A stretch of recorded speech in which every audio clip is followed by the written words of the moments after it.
Fadkuruni adkurukum waskuruli wala tadfuruni. Ingatlah kepadaku, maka aku akan mengingatmu.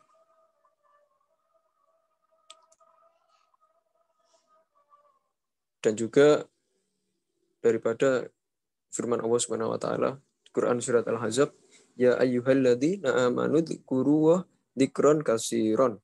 Hai orang-orang yang beriman, berzikirlah dengan menyebut nama Allah, zikir yang sebanyak-banyaknya.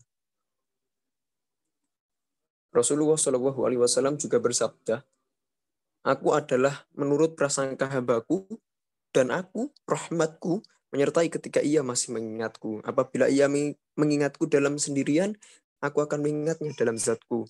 Dan apabila ia mengingatku secara kelompok, aku akan mengingatnya dalam kelompok yang lebih baik. Hadis riwayat Baihaqi dari Abi Hurairah. Juga dijelaskan ya, di dalam hadis qudsi di sini beliau bersabda, yaqulullahu ta'ala ana jalisu man dzakarani. Allah Ta'ala itu berfirman, aku adalah teman duduk orang-orang yang selalu ingat kepadaku. Aku adalah teman duduk orang-orang yang selalu mengingat kepadaku.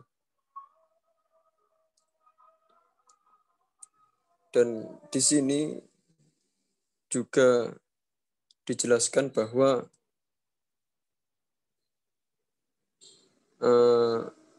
pemberitahuan ya, amal-amalan yang terbaik dan yang tersuci di sisi Allah Subhanahu wa taala dan meninggikan derajat orang yang mau melakukan, serta lebih baik daripada bersedekah emas dan perak, serta lebih baik dari mengalahkan musuhmu di gelanggang pertempuran. Para sahabat waktu itu bertanya, wahai Rasulullah, dan Rasulullah SAW menjawab, yang terbaik dari semua itu adalah zikrullah. Zikir itu di dalam kitab ini ya dijelaskan mengandung beberapa nilai kemanfaatan yang tinggi. Dari buah dari saripatinya, hanya orang yang beristiqomah, beradab, dan menghadirkan hatinya di dalam zikrullah yang akan merasakan manis dan lezatnya berzikir. Tingkat paling rendah orang yang merasakan manisnya berzikir apabila ia itu sudah mampu berpaling dari kezelatan dunia. Sedangkan tingkat tertinggi yang ia capai ialah menemukan kefanaan pada dirinya sendiri dari segala sesuatu selain Allah Subhanahu wa taala. Jadi para aulia, para solihin itu mereka saking asyiknya untuk berzikir, mereka sampai lupa karena yang mereka hadapi itu Allah, Allah, Allah. Jadi seakan-akan dirinya itu tidak ada selain Allah yang ada di pikirannya, seperti itu. Di sini juga di dalam kitab ini juga dijelaskan, barang siapa yang duduk di tempat sunyi di dalam keadaan suci menghadap kiblat, khusyuk anggotanya dengan kepalanya tertunduk lalu berzikir dengan menghadirkan hati, maka ia akan merasakan pengaruh zikir itu di dalam dirinya. Dan di sini Al-Habib Abdullah bin Ali Al-Haddad menjelaskan bersinarnya cahaya pendekatan diri kepada Allah dan terbukanya rahasia gaib. Fadla dzikri maka nabi qalbi. Jadi zikir di sini yang paling baik ialah dengan menghadirkan makna zikir yang ada di dalam hati. Dicontohkan di sini dengan menghayati ya kesucian Allah ketika membaca subhanallah, subhanallah, subhanallah, dan keesaannya ketika kita melafalkan la ilaha illallah. Jadi saking asiknya orang itu berzikir, tahu bagaimana makna dari zikir tersebut. Artinya ketika dia itu berzikir, seakan-akan dirinya ini tidak ada apa-apanya. Seakan-akan ketika orang itu mengagungkan Allah dengan seagung-agungnya, seakan dirinya itu kerdil di hadapan Allah Subhanahu wa taala, seperti itu. Jadi makna dari zikir itu kita itu enggak ada apa-apanya. Hanya sebuah apa ya? Ya intinya penghambaan kepada Allah Subhanahu wa taala. wa fadlil ladina karam israr wa jahru wa dzikru wal qur'an wa salatu minha la qawlahu wa dzikru lahu wal Di sini juga dijelaskan Al-Habib Abdullah bin Ali al-Haddad, hendaknya lisanmu itu selalu dibasahi dengan zikir di dalam situasi dan kondisi apapun, kecuali di dalam keadaan bertafakur dan membaca Al-Quran. Karena kita itu tak akan mampu ya berzikir dan melakukan amal-amalan itu secara bersamaan. Dan hanya menggunakan satu zikir saja, dan sebaik-baiknya engkau gunakan beraneka ragam zikir yang lain.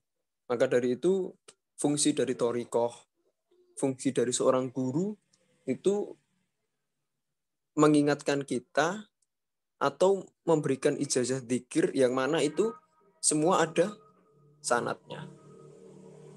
Semua ada gurunya. Kita dituntun, oh pasmu kamu itu zikir ini, seperti itu. Itu yang ada di thariqah. Makanya biasanya di thariqah itu disebut dengan mursyid. Mursyid itu sebagai kepala ya di suatu thariqah tersebut, mengantarkan para jamaahnya untuk mendekat kepada Allah Subhanahu wa taala, seperti itu. Dengan cara itu tadi, memperbanyak zikir. Makanya fungsi dari seorang guru itu luar biasa dalam berzikir ini. Ada suatu ketika cerita ya, seorang daripada murid dari thariqah, ketika beliau itu akan sakaratul maut, dengan putra-putranya dan putri-putrinya waktu di sampingnya, ketika itu beliau hanya mengingat seorang gurunya. Nah, ketika dia mengingat seorang gurunya, otomatis di situ dia akan mengingat zikirnya. Jadi dengan mengingat gurunya, itu termasuk dia mengingat dari zikir apa yang diajarkan oleh gurunya. Itu saat beliau akan sakaratul maut. Nah, begitulah agungnya ketika orang mau mengikuti gurunya, mau mengikuti apa yang dilakukan oleh gurunya, seperti itu. Jadi dengan diingatkan gurunya tadi, ketika dia sakaratul maut, dia mengingat, langsung dia ingat zikirnya.